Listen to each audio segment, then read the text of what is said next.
Okay, so as promised, I'm back and to talk about the protein intake per day. So not everyone knows, ideally per day, the protein intake should be between 1.5 to 2 grams of protein per weight. So, for example, if you weigh 100, it means kilograms. It means that you need to have from 150 to 200 grams of protein per day.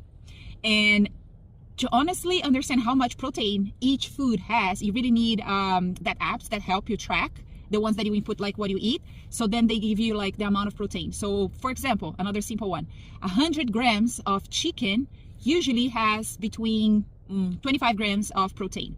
So imagine getting, I do a little bit more than 2 per kilogram because I also have my gym goals and muscle building. But if I was like 200, sorry, this math would require me eating, let's see, a kilogram of chicken breast. The other pieces, the other part of the chicken is less because you have less protein and more fat.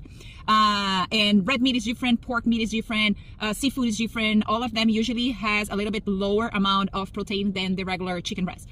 So okay, all of this just to say that it's really hard to have the enough amount of protein intake per day, and that's why I put in my post that I do my supplementation with protein on top of everything. And the supplementation of protein goes into that chocolate ice cream recipe that I posted. I didn't give the recipe yet, but so everything in the bread from the sandwich, it's also made with like 100 grams of white egg, because everything that I eat during the day, I try to get the higher amount of protein. So then my intake of protein powder, it doesn't need to be so big. Ideally, less better, but definitely we'll need them. And then you need to choose yours. Like if you have any issue with like you're vegetarian, vegan, or you don't want to have anything from animals, there's a lot of options today from the vegetarian, but not all of them offer high amount of protein. So that's why you need to be very careful when you are choosing them. But yeah, and all of this because everyone, like if you were going to the gym, you want to build muscle, or if you getting older and you want to be healthier, like you at some age, and I would say that if you were 30, you should start considering that you're starting losing muscles already. So since now it's really important to think about giving what your body needs to build muscles on top of the exercise, of course, the protein intake and the proper one.